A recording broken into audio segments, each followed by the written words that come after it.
گرامی قدر حاضرین و سامعین، اللہ جل جلالہ رحمان ہے، اللہ جل جلالہ رحیم ہے، اللہ جل جلالہ غفور ہے، اللہ جل جلالہ غفار ہے، اللہ جل جلالہ کی بے پناہ رحمتیں ہیں، اور انہی رحمتوں کی وجہ سے اللہ تبارک و تعالی اپنے بندوں سے یہ چاہتا ہے کہ یہ میرے بندے بار بار میرے دربار میں آتے رہیں۔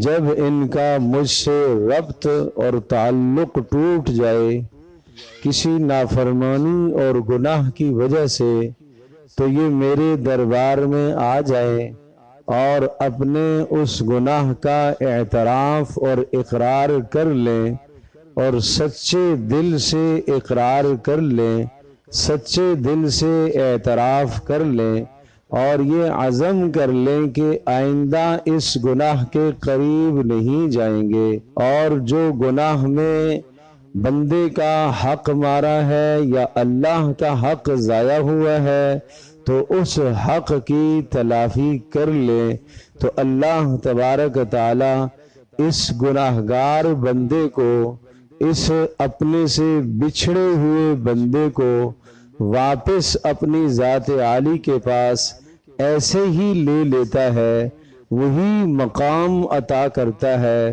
وہی مرتبہ عطا کرتا ہے۔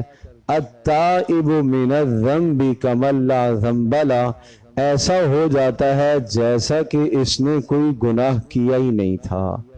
اتنا اللہ اس کا واپس اپنی ذات کے ساتھ تعلق جوڑ دیتا ہے۔ التائب من الذنب کمن لا ذنب لہ۔ تو اس طرح سے اللہ تبارک تعالی اپنے بندوں پر مہربان ہے، اپنے بندوں پر اللہ رحیم ہے، اللہ کریم ہے۔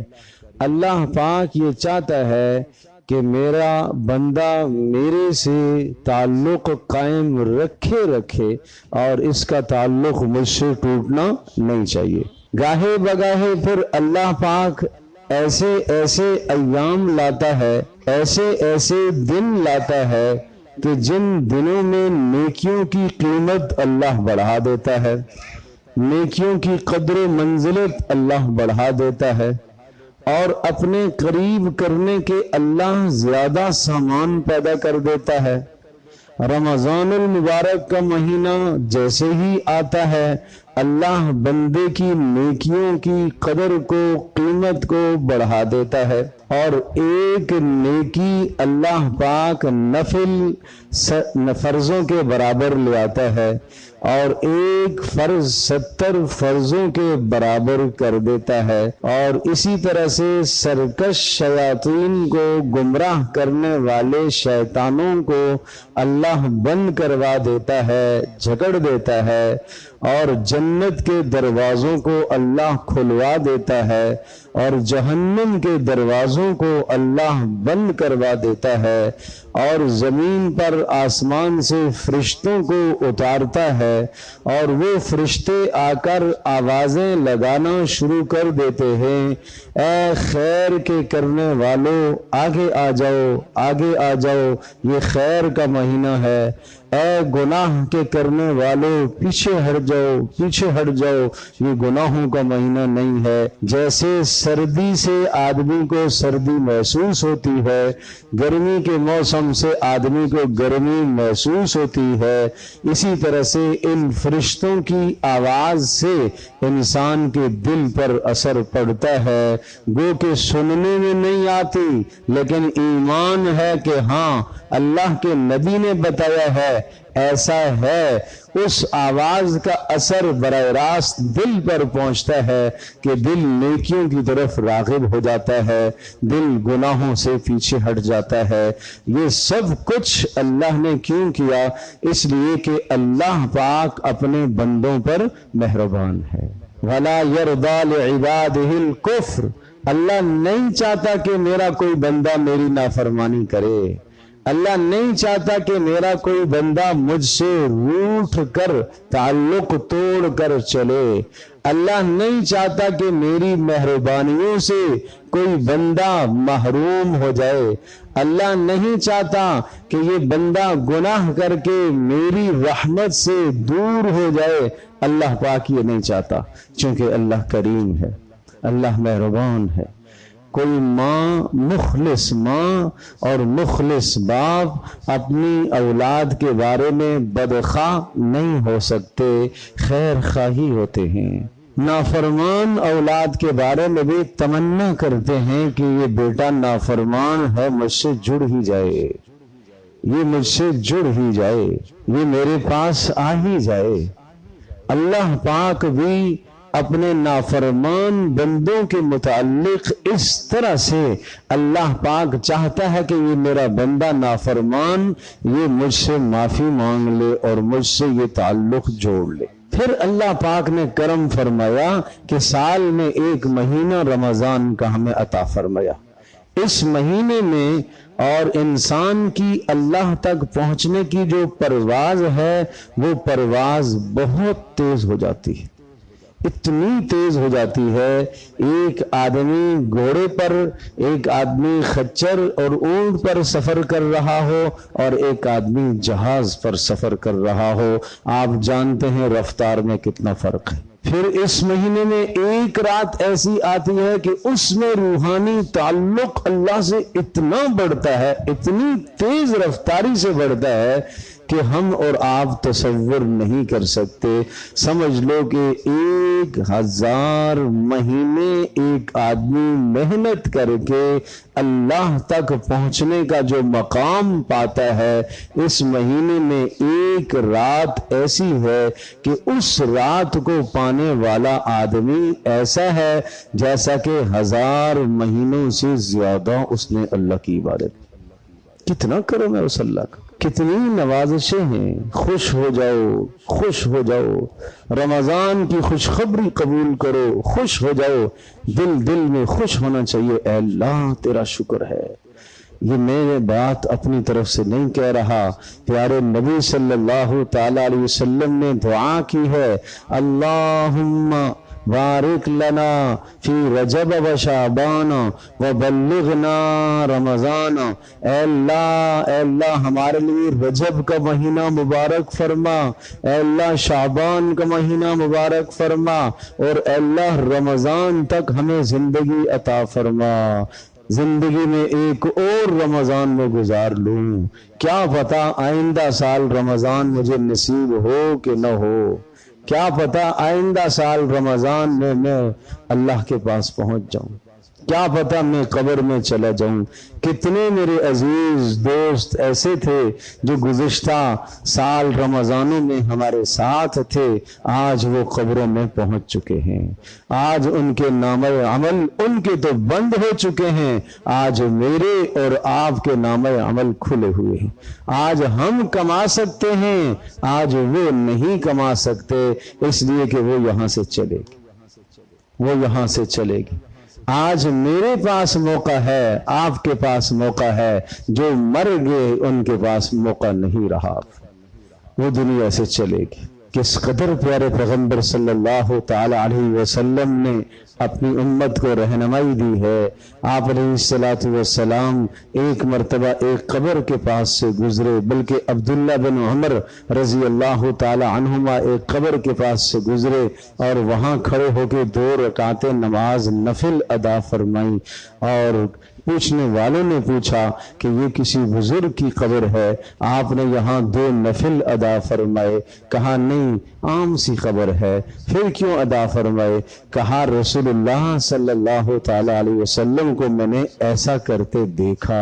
پھر ہم نے رسول اللہ صلی اللہ علیہ وسلم سے یہی سوال پوچھا جو آپ نے ہم سے پوچھا ہے، تو رسول اللہ صلی اللہ علیہ وسلم نے یہ ارشاد فرمایا، یہ قبر والا اس وقت تمنا تمنا کر رہا ہے کہ مجھے اتنی زندگی دنیا میں مل جائے کہ میں 2 رکعت نماز نفل ادا کر لوں. اس کو یہ زندگی نہیں ملی، مجھے ملی ہوئی ہے. میں نے اس موقع کو غنیمت سمجھا اور میں نے 2 نفل اس لیے ادا کیے، اس لیے ادا کی. میرے عزیز، آنکھ بند ہونے کے بعد کچھ نہیں ہوگا، کچھ نہیں ہوگا. تو ہر آدمی اس مبارک رمضان کو زندگی کا آخری رمضان سمجھ کر گزارے. یہ بات جو میں کہہ رہا ہوں رسول اللہ صلی اللہ تعالی علیہ وسلم کا مزاج مبارک، صحابہ کرام رضی اللہ عنہم اجمعین کا مزاج مبارک ایسا تھا کہ وہ ہر رات کو زندگی کی آخری رات سمجھتے تھے، ہر اگلے دن کو صبح زندگی کا آخری دن سمجھتے تھے. شاید یہ میری زندگی کا آخری دن ہو، شاید یہ میری زندگی کی آخری رات ہو. مجھے بتاؤ، جس آدمی کو کہا گیا ہو اللہ نہ کرے، اللہ نہ کرے، کسی کو پھانسی کا حکم دے دیا گیا ہو اور کل اسے پھانسی لگنی ہو تو وہ آج کا دن کیسے گزارے گا؟ وہ کیا استغفار کرے گا، کتنی توبہ کرے گا، کتنا اللہ کی طرف رجوع کرے گا؟ اگر اس کے اندر ایمان کی حرارت ہوئی تو وہ سارا وقت سجدے میں گزار دے گا. کیا معلوم کہ میرا اور آپ کا وقت کتنا رہ گیا ہے، کیا معلوم کہ کتنا وقت رہ گیا ہے، کتنے ایام رہ گئے ہیں. لکھے جا چکے ہیں میرے عزیز، مہینے لکھے جا چکے، سال متعین ہو چکے. اتنے سال، اتنے مہینے، اتنے دن، اتنے ہفتے، اتنے گھنٹے، اتنے منٹ، اتنے سیکنڈ فلاں کے رہ گئے طے ہے.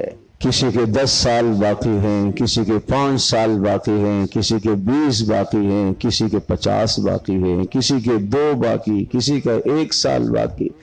کس کو معلوم ہے، کس کو معلوم ہے، کس کو معلوم ہے؟ ابو ذر غفاری رضی اللہ تعالی عنہ فرماتے ہیں مجھے بڑا تعجب ہوتا ہے اس انسان پر جو قہقے لگا کے ہنس رہا ہے، اور میں کیا تعجب کرتا ہوں، فرشتے اس پر تعجب کر رہے ہوتے ہیں.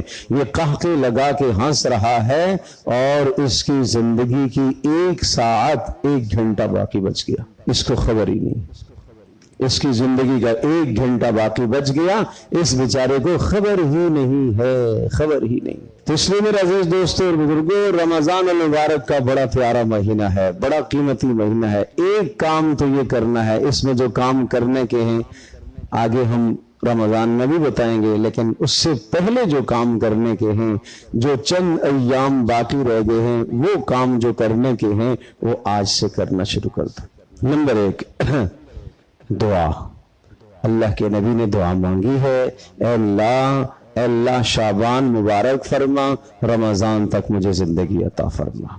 یہ دعا مانگو. اس دعا کے مانگنے کے نتیجے میں کیا عمل ہوگا؟ جیسے ہی ہم یہ دعا مانگیں گے اندر فکر پیدا ہوگی رمضان کی تیاری کی. یہ اس دعا کا ثمرہ اور اس دعا کا نتیجہ ہے. یہ اللہ کے نبی صلی اللہ تعالی علیہ وسلم نے استقبال رمضان کی یہ دعا مانگی ہے. اور کب سے مانگی ہے آپ نے؟ رجب سے. رجب کا پورا مہینہ آپ کی تیاری، رمضان کی تیاری میں گزرتا تھا. شعبان کا پورا مہینہ آپ کی رمضان کی تیاری میں گزرتا تھا. سب سے زیادہ آپ روزے رمضان کے بعد شعبان میں رکھا کرتے تھے. یہ کیوں؟ شعبان میں اتنے روزے کیوں رکھتے تھے؟ یہ اس لیے کہ رمضان کی تیاری تھی. جس طرح سے آپ فرض نماز سے پہلے، ابھی 2 فرض ہم ادا کریں گے، اس سے پہلے آپ 4 سنتیں ادا کریں گے. یہ 4 سنتیں ان فرضوں کے لیے مقدمہ ہے، تمہید ہے تاکہ 4 سنتیں ادا کر کے میرا اللہ سے تعلق کچھ قائم ہو جائے اور پھر میرے فرض اچھی طرح سے ادا ہو جائے. اس لیے ہے یہ. تو اس لیے رسول اللہ صلی اللہ تعالی علیہ وسلم شعبان کے مہینے میں کثرت سے روزے رکھتے تھے تاکہ رمضان کی تیاری ہو جائے. البتہ 28 رمضان کے بعد پھر نہیں رکھتے تھے تاکہ رمضان کے لیے پھر سے تیار ہو جائے، کوئی کمزوری نہ آ جائے. کیا پیارا عمل تھا. تو پہلا عمل تو ہم نے یہ کرنا ہے کہ دعاؤں کا اہتمام کرنا ہے کہ اے اللہ اس رمضان میں تو نے میری زندگی کو بدلنا ہے. بس اے اللہ میں نے بدلنے کا ارادہ کرنا ہے. اللہ اس رمضان کو میں نے زندگی کا آخری رمضان سمجھ کر گزارنا ہے، کیا پتا اگلا رمضان مجھے نصیب نہ ہو، تو یوں اللہ سے آج سے ہی مانگنا شروع کرے۔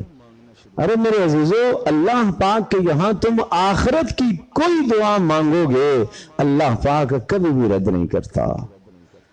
آخرت کی کوئی دعا مانگو گے نہیں رد ہوتی ہے، دنیا کی دعا مانگو گے اللہ بہتر سمجھے گا تو عطا کرے گا، نہیں بہتر سمجھے گا تو نہیں دے گا، مگر آخرت کی کوئی دعا رد نہیں ہوتی ہے۔ آپ یہ مانگیں گے اے اللہ رمضان میں مجھے اپنا قرب عطا فرمانا، اپنا تعلق نصیب فرمانا، رمضان میں میری زندگی کو بدل دینا، رمضان میں میرے گناہوں کو چھڑوا دینا، یہ سب دعائیں آخرت کی ہیں۔ ان دعاؤں کی قبولیت پر اللہ کی جانب سے وعدہ ہے، وعدہ ہے یہ دعائیں ضرور قبول ہوگی۔ تو ایک کام تو یہ کرنا ہے دعاؤں کا اہتمام۔ دوسرا کام رمضان کی آمد سے پہلے ہم نے یہ کرنا ہے کہ جو اللہ کے حقوق میرے ذمہ باقی ہیں ان کی ادائیگی کی فکر کرنی ہے۔ اگر کوئی نمازیں رہ گئی ہیں تو ابھی سے ادا کر لو، جس کی گزشتہ نمازیں رہ رہی ہیں آج سے ہی قضا نمازیں ادا کرے۔ اگر گزشتہ رمضان کے روزے باقی ہیں، 2-4 باقی ہیں، تو رمضان کی آمد سے پہلے روزے پورے کر لو۔ اگلا رمضان آ جائے اور پچھلے رمضان کے روزے ابھی بھی باقی ہوں، یہ بڑی بد نصیبی کی بات ہے۔ 1 سال موقع نہیں ملا روزے کی قضا کا۔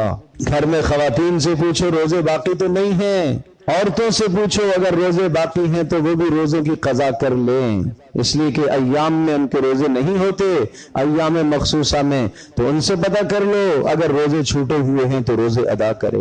یہ اللہ کے حق ہیں، یہ ضروری ہے کہ گناہ بخشوانے کے سے پہلے پچھلے حق ادا کر کے آؤ۔ رمضان قیمتی بنانے کے لیے ضروری ہے کہ پچھلے گناہ سے اپنے آپ کو فارغ کر کے اللہ کے پاس پہنچو۔ تو اس لیے جس کے اللہ کے حق رہ رہے ہیں، نمازیں باقی ہیں، روزے باقی ہیں، کوئی زکوٰۃ باقی ہے، منت کوئی مانی ہوئی تھی، کوئی قسم کھائی ہوئی تھی کفارہ نہیں دیا ہے، وہ ادا کرو۔ منت مانی ہوئی تھی وہ پوری نہیں کی ہے، وہ ادا کرو، وہ آپ کے ذمہ لازم اور فرض ہے، اس کی ادائیگی ضروری ہے۔ آپ نے کہا تھا یہ کام ہو گیا تو اتنا صدقہ کروں گا، نہیں کیا، کرو صدقہ۔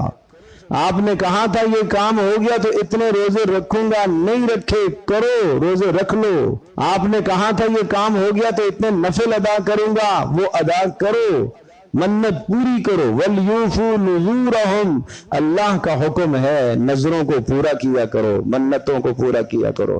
اللہ کا حکم ہے یا ایھا الذین آمنوا اوفوا بالعقود، اللہ کے وعدوں کو مکمل کیا کرو بھائی، اللہ کے وعدوں کو پورا کیا کرو۔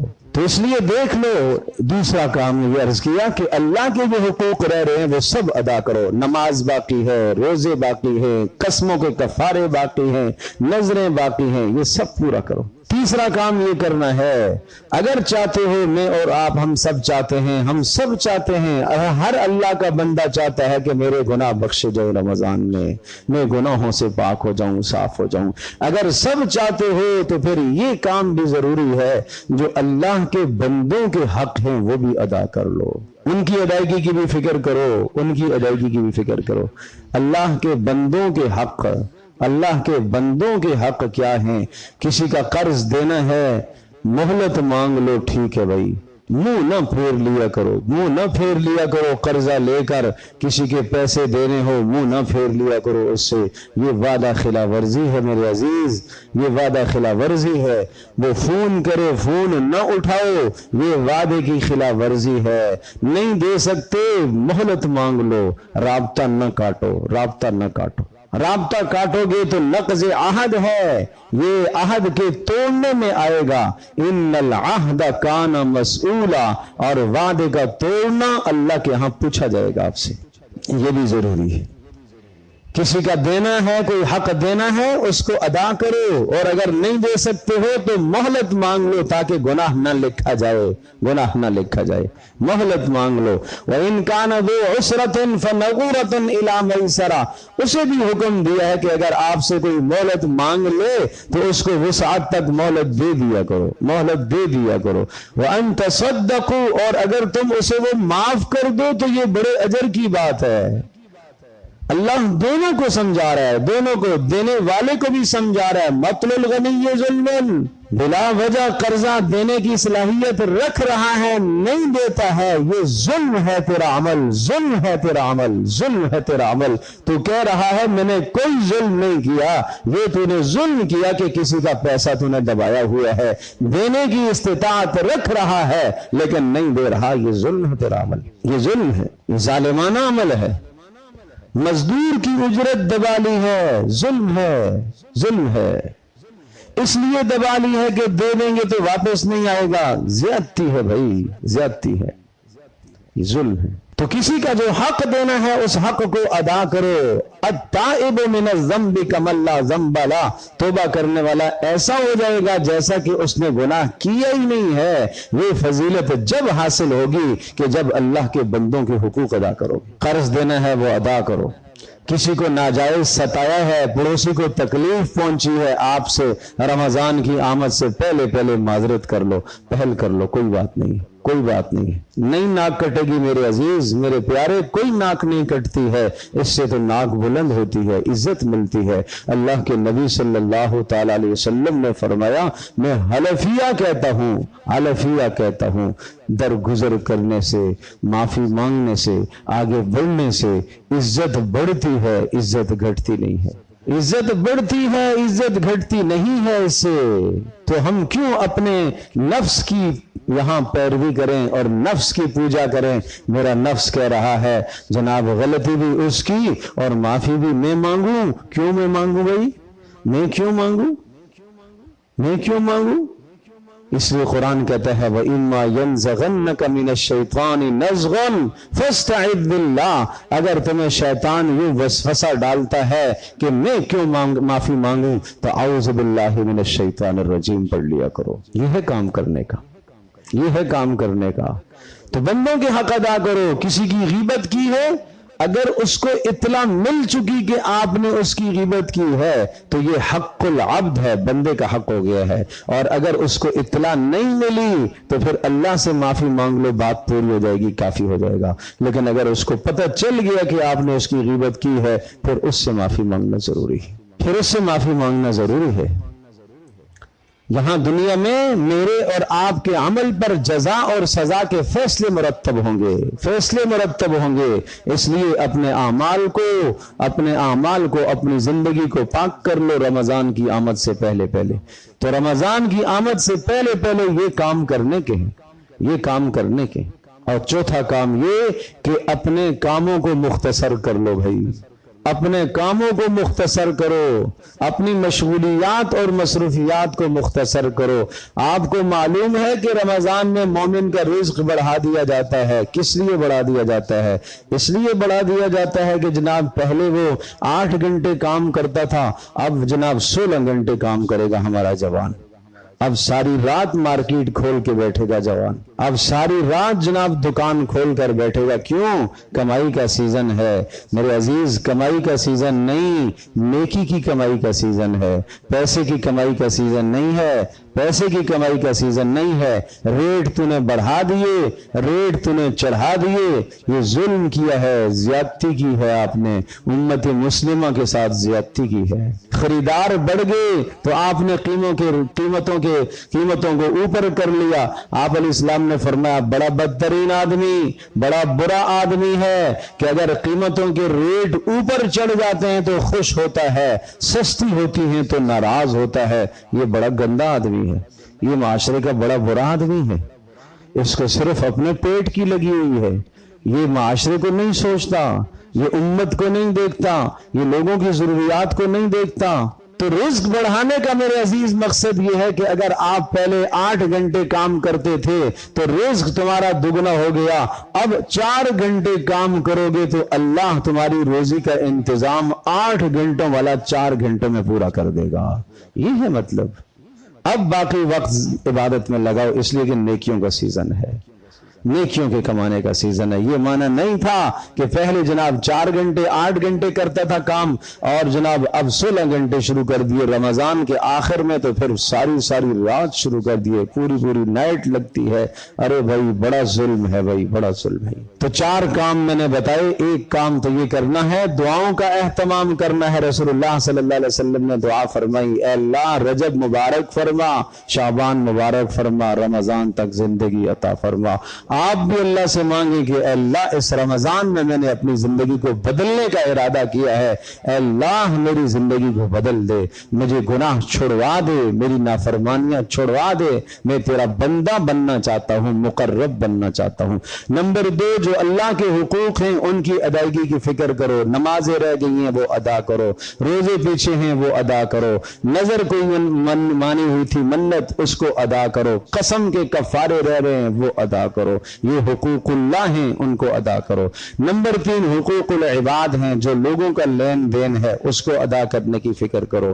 کسی کا مال دینا ہے اسے ادا کرو، واپس کرو. کسی کا حق مارا ہے معذرت کر لو، اسے معافی مانگ لو، پہل کر لو. رمضان میں میرے دل میں کسی کا کینہ اور کھوٹ نہیں ہونا چاہیے، بالکل نہیں ہونا چاہیے، ورنہ اللہ کی محبت اس گندے دل میں نہیں آئے گی جہاں کینہ موجود ہو، جہاں کھوٹ موجود ہو. اور رمضان کی مبارک راتوں میں پھر بخشش بھی نہیں ہوگی جس دل میں کسی کا کینہ اور کھوٹ موجود ہو.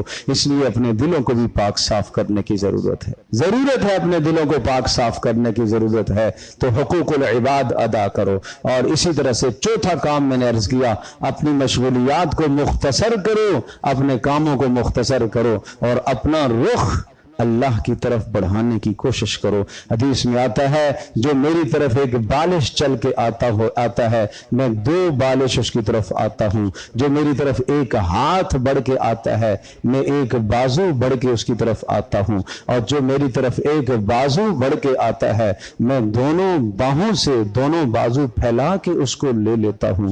جو میری طرف چل کے آتا ہے میں اس کی طرف دوڑ کر آتا ہوں. سبحان اللہ. اللہ اس دوڑنے چلنے سے پاک، لیکن سمجھایا ہے. تصور تو کرو، آپ کا ایک روٹھا ہوا دوست تھا، آپ آہستہ آہستہ چل رہے ہیں اور شرماتے چل رہے، اور وہ دوڑتا ہوا آیا، آپ کو گلے لگ گیا.